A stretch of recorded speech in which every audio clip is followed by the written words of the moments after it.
Bonjour à tous et j'espère que vous allez bien. Écoutez, chaque vendredi, c'est la même chose, pardon. J'espère avoir beaucoup de temps et puis finalement, je suis pressée et aujourd'hui, à nouveau, je suis pressée parce que je veux aller chez Simone car la bonne nouvelle, c'est que Simone a réussi son cours de mathématiques. Je pense que Simone n'a jamais réussi, pardon, c'est pas son cours de mathématiques, il a réussi son examen de mathématiques et c'est assez unique pour Simone. Simone qui est très, très fort en beaucoup de matières, mais pas maths. Donc, ça, c'est une très, très bonne nouvelle. Je vous explique tout. Mais je veux d'abord qu'on écoute la petite musique.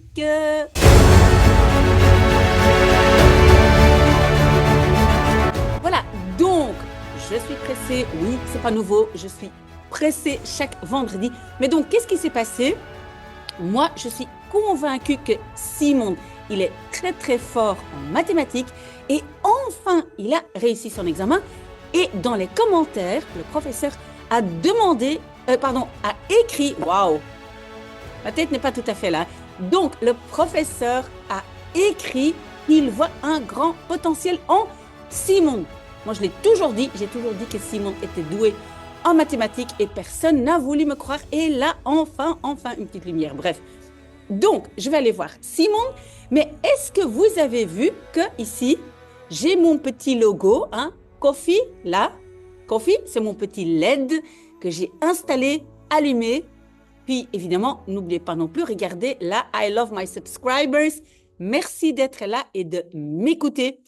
Et nous allons parler aujourd'hui principalement des examens, des tests, mais surtout donc du bulletin. Mais avant tout, je ne sais pas si vous avez suivi ma conversation en néerlandais au sujet de la Sancta Lucia. J'ai parlé des pères fouettards et les petits bonshommes pains d'épices qui sont interdits et que j'avais dit que je ne comprenais pas pourquoi on ne pouvait plus avoir des zwarte piet, donc des pères fouettards. Et Gauthier m'a expliqué que, voilà, pour lui, parfois, ça peut être un peu humiliant, voilà, si on représente les pères fouettards, donc un peu comme les personnes africaines. Et donc, qu'est-ce que j'avais dit à Gauthier? Que moi, un jour, j'ai été père fouettard pour une petite fête. Et voilà, je vous montre la photo ici. Ça, c'est moi en père fouettard. Moi, je pense que j'avais peut-être 20 ans. Je me rappelle que j'étais à l'université et que mon job d'étudiant, c'était aller cueillir des fruits dans dans un grand verger, une grande entreprise. Et voilà, donc à la fin de la récolte, et donc c'était normalement, je pense, le mois d'octobre, début novembre, il y avait toujours une grande fête. Et voilà, et pour cette fête, il y avait un Saint-Nicolas et moi, j'étais le père fouettard. Donc voilà, ça c'est moi en père fouettard Gauthier, spécialement pour vous. Alors, autre chose que je vais vous dire avant de parler des examens, c'est que donc, enfin, Peter de cette entreprise qui s'appelle Inc., qui en fait fabrique les t-shirts de ma chaîne YouTube, enfin, il m'a envoyé un message parce que peut-être vous le savez, j'ai dû donc faire à nouveau des t-shirts, on n'en avait plus. Donc, je les ai commandés et enfin, Peter a envoyé le nouveau design. Voilà, je vous le montre aussi. Il a été commandé comme ça. Vous voyez que maintenant aussi, il y a un code QR. J'espère que ça fonctionnera et le code QR, normalement, vous renvoie vers mon site, mais le site demande encore un peu de travail. Il n'est pas très bon pour l'instant. Je dois y travailler un tout petit peu pendant les congés maintenant qui vont venir. Je travaille encore début de la semaine prochaine, mais après, surtout après Noël, je prends quand même une bonne semaine et demie de congé et j'espère que je vais avoir un peu de temps pour travailler sur mon site. Voilà. Enfin, donc, nous allons parler des examens. Et donc, vous le savez, j'ai travaillé avec beaucoup de jeunes qui font partie de ma chaîne YouTube, mais il y en a que j'ai réunis aussi dans comment on appelle ça? Dans une classe virtuelle. Hein, j'utilise le Google Classroom pour mettre certains jeunes dans des groupes. Hein, ça dépend ce qu'ils ont comme matière. Et en fait, donc, il y en a beaucoup qui sont revenus vers moi déjà aujourd'hui. J'avais demandé d'avoir des résultats, donc il y en a beaucoup qui ont reçu leur bulletin. Et donc, il y en a plein qui ont dit, j'ai raté ou j'ai raté certains cours. Il y en a plein qui ont réussi, mais bien sûr, on ne peut pas être fort en tout. Donc, il y en a qui ont raté certaines matières. Et moi, je pense que j'ai trouvé plus ou moins 4 raisons pour lesquelles on rate. Maintenant, avant de parler de ces on va dire, des 4 raisons, une chose qui revient tout le temps, et je comprends, le plus difficile de, on va dire, sa carrière à l'école, c'est de gérer les parents. C'est pas évident de gérer les parents parce que les parents, ils voient simplement un bulletin et ce bulletin, oui, il y a des échecs, des réussites, etc. Mais parfois, il faut un peu plus d'explications et les parents, souvent, ne regardent que les points. Donc, oui, c'est difficile pour tout le monde. C'est la chose la plus difficile, c'est de gérer les parents, je comprends. Et donc, ça, c'est votre plus grand travail. Essayez de le faire sereinement. Mais oui, c'est compliqué pour tout le monde de gérer les parents. Je trouve aussi, je dois dire que donc les élèves qui reçoivent des résultats par une plateforme, il y a beaucoup de plateformes, hein. La plateforme la plus connue, je pense, c'est Smart School. Et si, par exemple, Simon, il a Smart School, et je pense que le plus difficile, c'est vraiment que parfois les parents reçoivent les points avant, même avant le jeune, avant oui, les jeunes. Et donc, moi, à notre époque, quand on faisait une très mauvaise évaluation, on pouvait la cacher un peu pendant un certain temps, puis peut-être la présenter ensemble avec une bonne évaluation. Mais aujourd'hui, pling, pling, pling, voilà, les résultats sont là et je comprends. Moi, je trouve que ce système doit absolument changer. Les parents ne doivent pas voir tout de suite les résultats, hein, peut-être à certains moments pendant l'année, parce qu'on le sait, on a tous besoin de rater pour après pouvoir rebondir. Mais avec ce système, c'est pas très facile. C'est pas, on n'a pas envie de faire des erreurs. Et ça, c'est pas très bien. Normalement, on devrait avoir envie de faire des erreurs pour pouvoir s'améliorer. Donc voilà, moi je trouve que là, il y a encore un grand travail à faire. Mais quelles sont maintenant les 4, je veux dire, les grandes raisons? C'est que d'abord, il faut avoir une certaine lucidité et peut-être, et ça c'est la première raison, peut-être je ne suis pas à ma place. Voilà. Aujourd'hui, moi j'ai l'impression qu'il y a pas mal de jeunes qui pensent, ah, je fais le travail, donc la réussite est garantie. Et je donne un exemple. Il y a un groupe de jeunes, et j'ai déjà posté quelques vidéos aussi, pour ceux qui veulent réussir l'examen d'entrée de médecine. Hein. Moi, j'ai un gros livre parce que ma propre fille, elle a fait cet examen, elle a participé à cet examen. Et donc, il y a plein de jeunes qui font des cours préparatoires.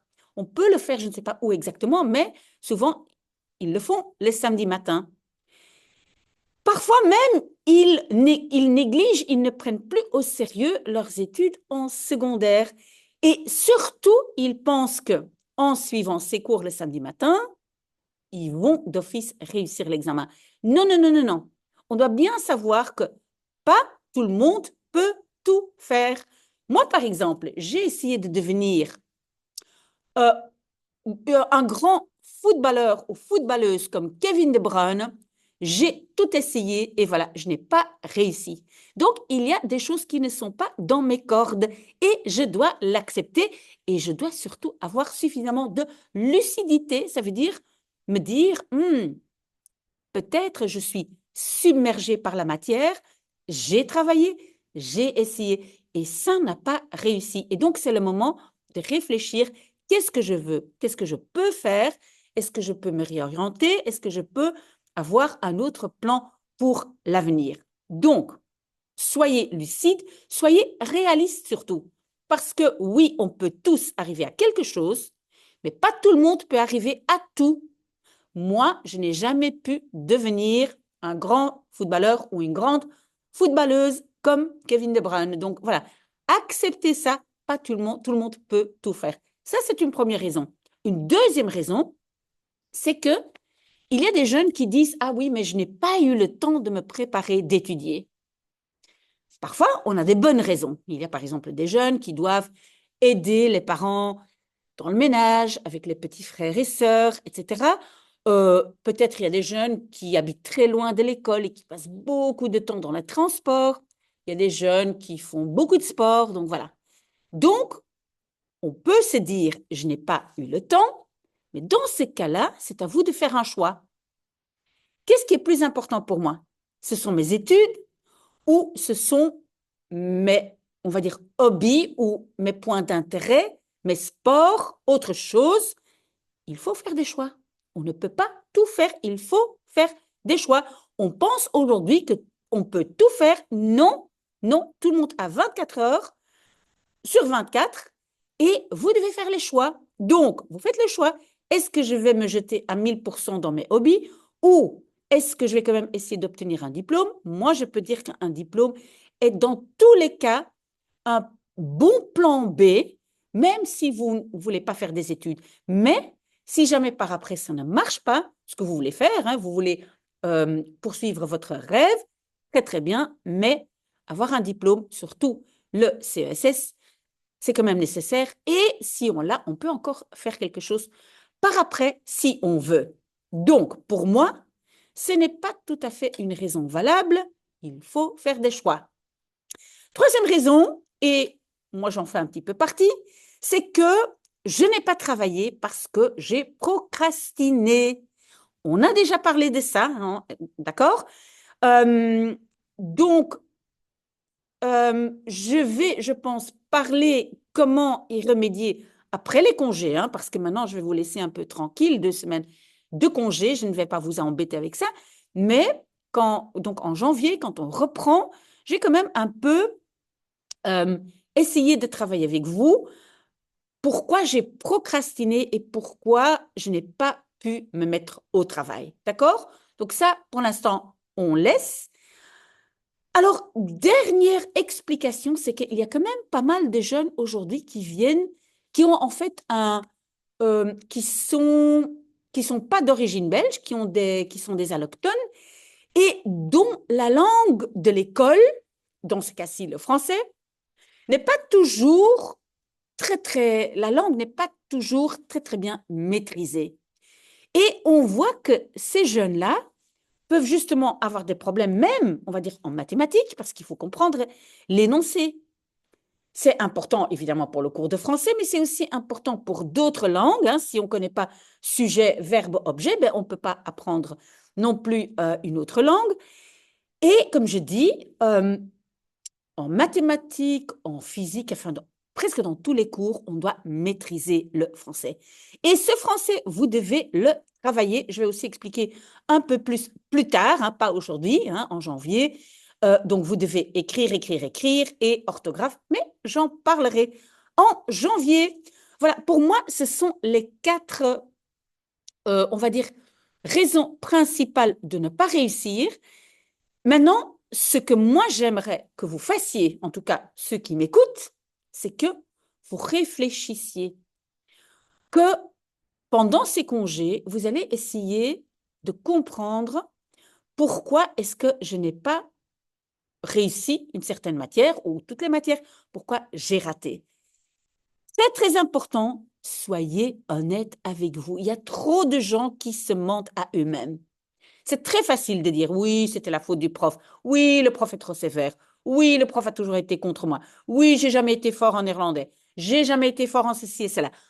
Non, on ne se cherche pas des excuses. On analyse la situation. Parfois, c'est en parlant avec les autres, avec vos professeurs, vos parents, vos amis, de comprendre quel est mon avenir. Il faut avoir des rêves, il faut avoir des objectifs, mais il faut être réaliste. Et moi, ma carrière de footballeur, ce n'était pas réaliste. Et peut-être votre carrière d'autre chose n'est pas réaliste. Mais ça ne veut pas dire que vous n'êtes pas capable de faire quelque chose. Oui, vous êtes capable de faire quelque chose, mais peut-être pas l'objectif que vous avez rêvé. D'accord? Ben voilà, je suis désolée, je n'ai pas beaucoup de temps. Il y a encore une fête ce soir. Je dois encore aller voir Simon. Je dois encore aller prendre un café avec une amie. Voilà, il y a encore beaucoup, beaucoup sur le programme, mais je vous promets, pendant les vacances, je vais prendre un peu plus de temps et écrivez-moi les sujets dont vous voulez parler parce que je vous jure, tout le monde peut arriver à un projet fantastique. Voilà, je vous souhaite un très, très bon, on est quoi, vendredi, on est vendredi demain, c'est samedi. Peut-être vous serez là demain pour lire L'Alchimiste avec moi. Peut-être vous serez là dimanche. En tout cas, ce dimanche sera un peu léger, hein. Je vais laisser tout le monde un peu tranquille. Bon, je fais quand même certaines choses pour ceux qui veulent continuer à travailler, mais prenez du temps pour vous. Reposez-vous, les jeunes. Ne faites rien pendant les vacances. Reposez-vous et revenez alors début janvier. Voilà, très très bon vendredi.